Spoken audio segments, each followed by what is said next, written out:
Hi guys, welcome, and imagine where we are. Yeah, O2 Arena, London, and we're just for a second here. As you can see, O2 Arena Mall exactly around the main part of O2 Arena. Many places, also Five Guys. Really nice that there's here in Greenwich. How to go to O2 Arena? You just need to go to a North Greenwich station, and when you are on the North Greenwich station, on the left side you will have O2 Arena, on the right side you will have Emirates Airlines. Really nice place. Today is a little cold, as you can feel even inside that it's cold out and outside, and it's really cold, but yeah. And today from O2 Arena because we came to North Greenwich station, we came first second to O2 Arena, and then we are going to Emirates Airline, and I think it will be really amazing.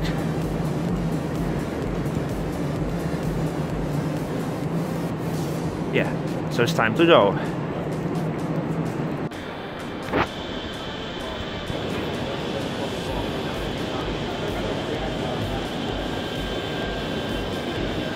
Yeah, we can see exactly FPS on this display. So funny, because we don't see this. When you look from this, is normal thing. And from O2 Arena, exactly from here, look at the covered place, sidewalk. As you can see, if it will be raining, we can go just without problem with the rain here to a North Greenwich station, which is exactly there. Yeah, so if it will be raining, you are quite protected, because of course there are some small holes and some breaks between, but it doesn't such matter. You don't need such an umbrella. You can just go in a comfortable way from O2 Arena to a subway station, to a North Greenwich station. And also pretty nice buildings. And yeah.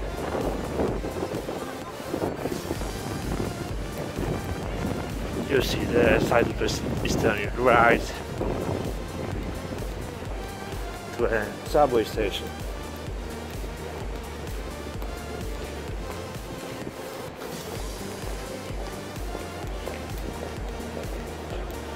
Yeah, North Greenwich station, taxis and car park. Car park on the left, North Greenwich and taxis on the right. Yeah, that's exactly North Greenwich station. But we are not going there, because we are going there to Emirates Airline.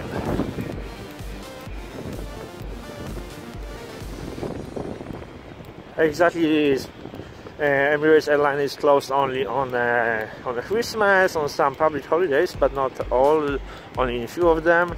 On the Emirates Airline London website, you can see exactly on which days this is closed. Mostly it's Christmas, and 1 week, as I think it's in March or February. In February, 1 week in February is also closed for 1 week for a maintenance. To just check is everything safe, everything okay. So 1 week in February, I think in February, I don't remember, but on the website is always information if it's working or not. Usually it works. And of course, where is a thunderstorm or a very strong wind, then also will be closed. But it's always information, and you can book a ticket online. There will be a little cheaper. It will be cheaper than directly, because directly one-way ticket is £4.50, two-way ticket with return is £9. And if you buy online, you have a £2 discount, so it's £7. And exactly, Emirates Airlines just like this. We have our capsules, which goes over a river, over Thames, to other side. Here to a Docklands, and then comes back. and we wanna go 2 ways. We wanna go one way and back. At this moment we have a free ticket because as a YouTuber for YouTube ID the ticket is free, so I don't have to pay for this, and you can see how it goes to other side. So let's go there. There's an entrance and we'll go there. We'll see this, how it looks inside, how the city looks from there, because we are in the East London, we are in Greenwich, in the zone 2. We'll go to the Docklands, which is a little north on the other side of the Thames, also in a zone 2. So yeah.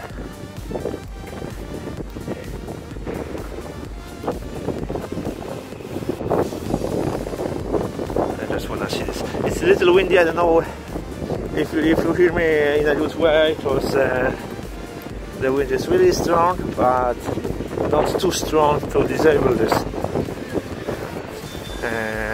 range. So let's try it. Let's try to go there. Welcome aboard the Emirates Airline. For your safety and comfort, we request that you remain seated at all times. Thank you and enjoy the flight.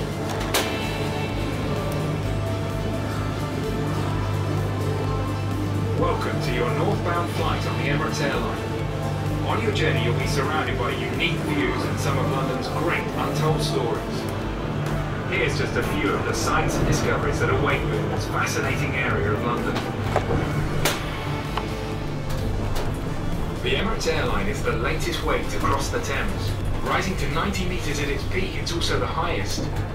But in 1843, hidden from view just beyond the buildings of Canary Wharf, a Thames crossing opened that was 23 metres below the river's surface. We are now Wow, this is pretty scary. entrance hall to the 8th wonder of the world. This is Isambard King of Brunel's first project. It's the first tunnel under a river anywhere in the world. Today, it is the oldest tunnel in the London Underground.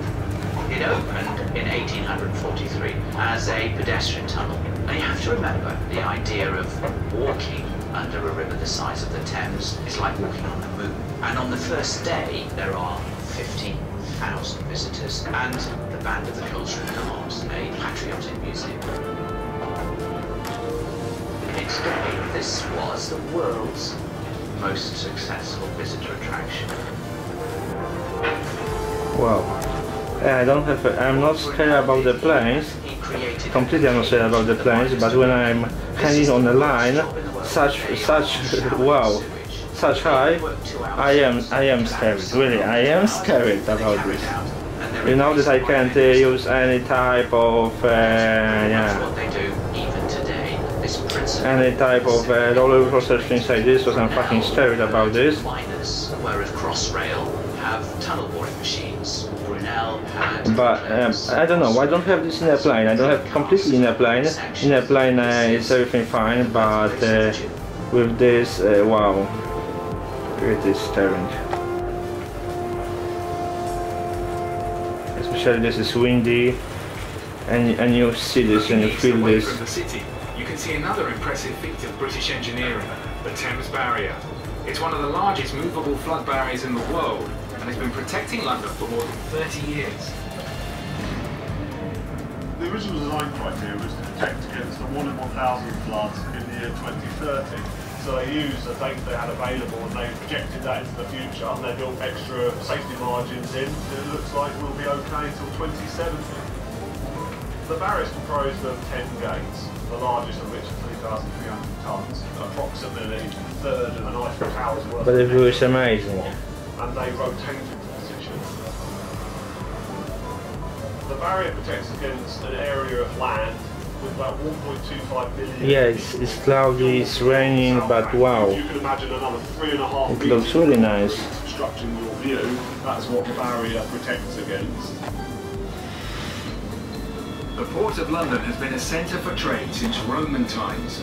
By the 1800s, it was the busiest port in the world, and a series of huge enclosed docks were built, surrounded by high walls, to protect cargo from thieves and pirates. The docks stretch from Tower Bridge to City Airport, and the Museum of London Docklands is preserving the history of this crucial trading hub. The building we're sitting in was built in 1802. When it was built, it was the biggest warehouse in the world.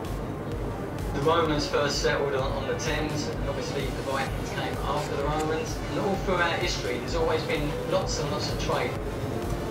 There was loads and loads of privacy. In actual fact, there's a gibbet cage in the museum, and there wasn't executed in the gibbet cage, and you was hung, and then you would have been cut down, and then you would have been put into the gibbet cage. And there was accounts of 4 to 5 bodies hanging right along the foreshore. So as the shipping were coming in, that was like a deterrent. You behave yourself, otherwise this is going to happen to you. Warehouses played a very important part in the war, because if you knock out the infrastructure and you kind of slow the nation out, you can imagine the ferocity of the bombing, and sometimes you had the sugar going up and catching light, and then at the very end of the buildings you had the rum going up and catching light, and it would actually make slab toffee, and all the children would be found the following morning scooping it up, taking it home. You can come to this area and you can walk around and you can see where all these things happen. The East End docks have undergone major redevelopment in recent decades. Royal Victoria Dock is now home to Excel London, one of the largest exhibition centres in Europe. King George V Dock has become the grounds for City Airport. The Royal Albert Dock to the north of the airport is next for redevelopment. Wow, it's such windy, Jesus. Centre following the British Empire. We used to come from Argentina and they went on trains into London. And this was the meat store when the meat first came on the ships. This is going to be an Asian business port. Companies from Asia will be able to set up their headquarters and trade into Europe. The city airport will allow business people to travel to and from European cities right here into Royal Albert Dock. Business leaders will be able to attend meetings in Paris and within 2 hours be back at their desks here in London. When this complex is finished, there will be 20,000 people employed in this area, and we'll be invigorating this area. We're bringing it alive again. It really is going to be very exciting. Wow. Down below, the River Lee flows into the Thames on its northern bank, after rising near Luton. Yeah, which is Canary Wharf. The lower River Lee Valley has a rich history of engineering innovation, with more industrial achievements for its small geographical size than anywhere else in the world. The history of this area, of course, has been about entrepreneurs and innovators. It was a group of entrepreneurs who built the Royal Docks. The Lower Lee Valley is where Michael Faraday did his electrical experiments. And just across the way here is where Brunel built the biggest ship in the world, the Great Eastern. And this place, of course, for 150 years, drove the economy of this country. The post-industrial revolution, the electronic technological revolution, began in the Lee Valley in 1904 by a man called Professor Ambrose Fleming, and he invented a thing called the diode valve. All the electronic gizmos we have today can be traced back to this simple device. The first jet airline, the Comet, was built at Hatfield here in the Lee Valley. Thornley and I Ferguson invented the first ever colour television. We had the Royal Small Arms Factory in Enfield. The Lee Enfield rifle was produced there. It wasn't Burton-on-Trent that made India Pale Ale. India Pale Ale was invented in London's Lee Valley by George Hodgson. So we've got a lot to thank the Lee Valley for. Next to the Emirates Airline terminal is the Crystal, a building owned and operated by Siemens that was designed to be one of the greenest in the world. The Crystal showcases sustainable development and contains the world's largest permanent exhibition of its kind. We are in one of the most sustainable buildings in the world. It demonstrates innovative technologies to do with generating energy by solar and ground source heat pumps. Even the water of the toilets is being recycled. This exhibition showcases existing technologies and innovation, and also it stimulates discovery. It tries to make people imagine how their city might look by the middle of this century. Thank you for flying the Emirates Airline. Exit here for the XL Exhibition Centre, Crystal, Royal Victoria Docks and the DLR. Oyster, return and single ticket holders, please alight here and exit to the left.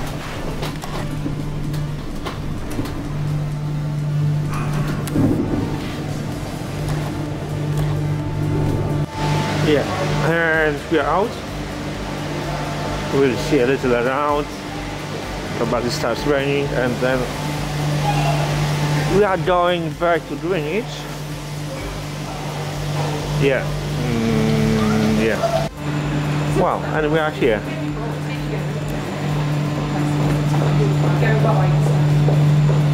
Wow.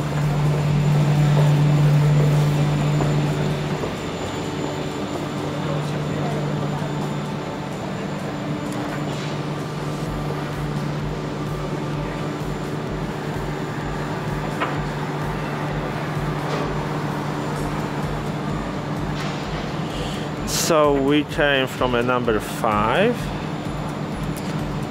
and now we are in number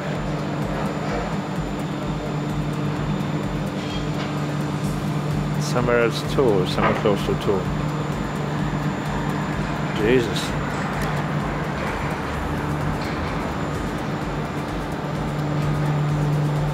Wow.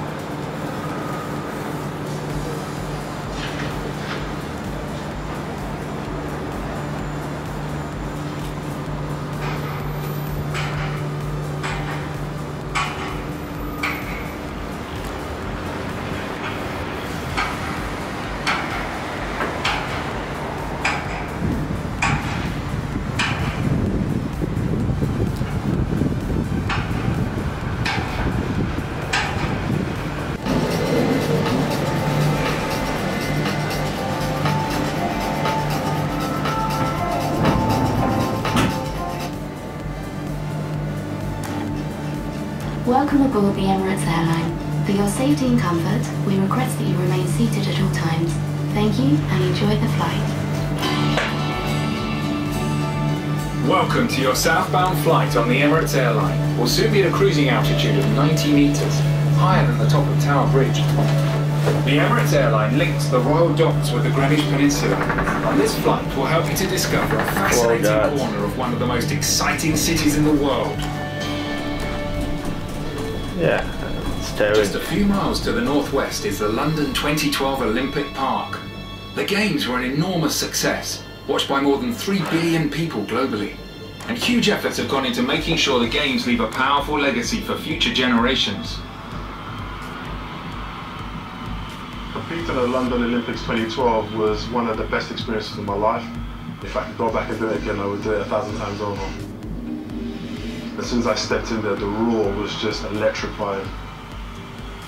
And the noise got louder and louder. All the hairs on my body just lifted up. I think my dad shed a little bit of a tear, but he doesn't like to admit it. The support the British athletes got, the support every athlete got was just immense.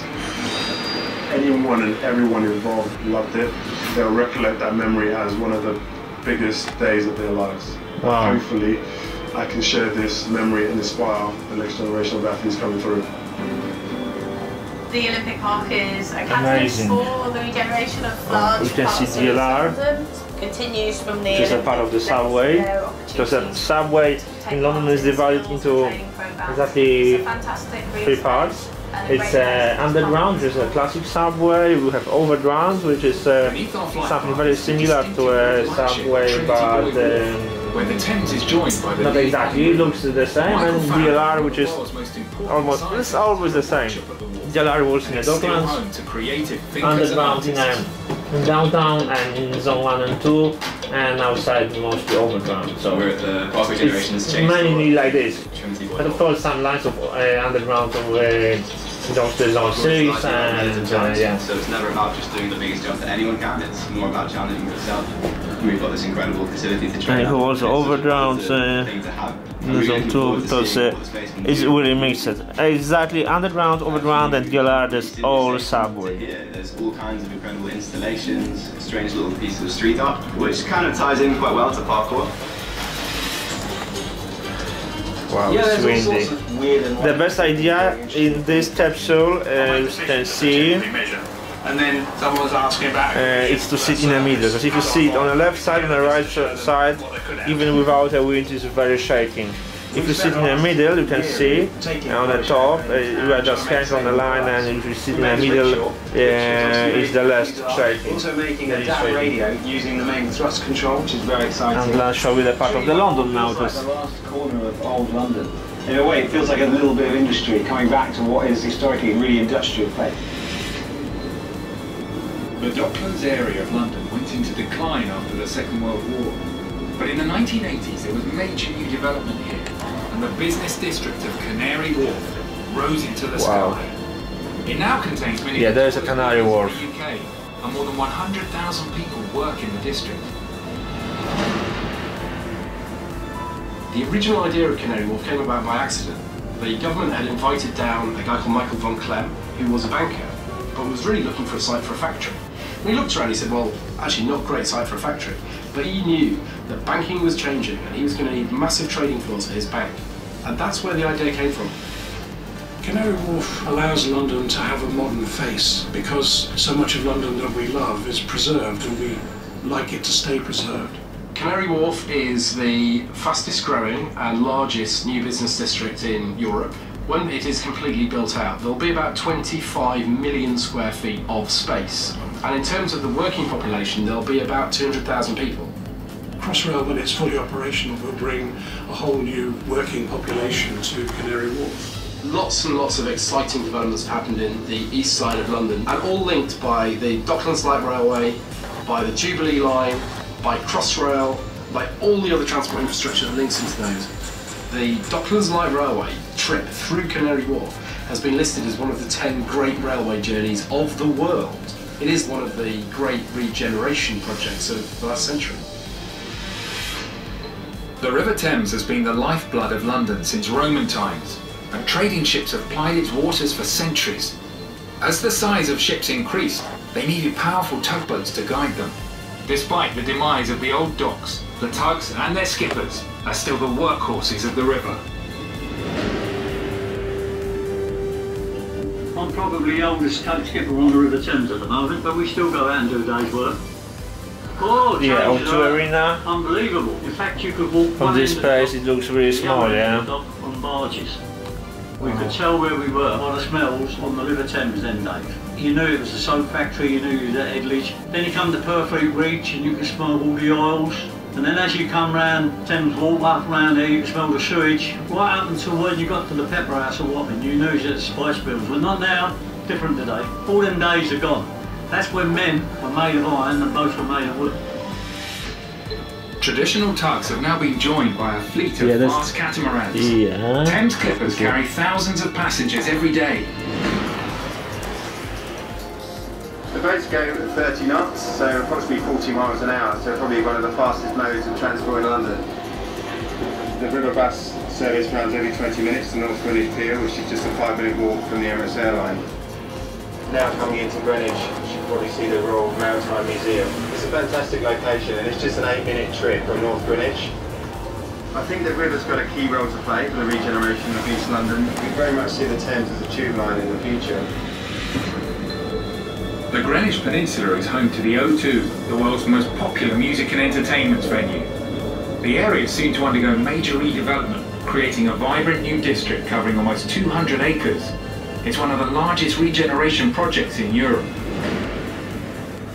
One of the great things about the peninsula is that it is actually an island site. You have 1.5 miles of uninterrupted river frontage. Obviously the O2 attracts 15,000 people. London City Airport. Hydrogen is Hong Kong owned. Well, it's one of the biggest regeneration schemes in the country, if not in Europe. You will probably realistically be looking at least 20,000 people living here permanently, 20,000 people working here. So from a community point of view, it's going to offer something we think is going to be unique in the London landscape. Cutting through the peninsula, the Greenwich Meridian Line represents 0 degrees of longitude. It divides the eastern and western hemispheres of the Earth and serves as the reference point for the world's clocks. It's also the inspiration for a new world-class sculpture trail, the Line, stretching more than 3 miles from the O2 to the Olympic Park. The Line is a project that will be bringing contemporary art into the Greenwich Peninsula and the Royal Docks. There are 2 works that have been on the Greenwich Peninsula that were commissioned for the millennium. There's Richard Wilson's A Slice of Reality, which is a cross-section through a ship. And then there's Anthony Gormley's Quantum Cloud. It's made of thousands of steel rods, and you can see this elusive figure hidden within this cloud. And if people are wanting to continue the walk, there'll be work along the River Lee and the canals, which is another extraordinary walk, an undiscovered gem. Thank you for flying the Emirates Airline. Exit here for the Emirates Aviation Experience, the Thames Clipper, the O2 and transport links. Oyster, return and single ticket holders, please alight here and exit to the... Guys, a big thank you to all people, all viewers and subscribers who don't use any AdBlock software. Also really big thank you to all people who support us economically, directly by PayPal or Patreon. Without you, making these videos will not be possible. Thanks for watching and see you soon. Bye.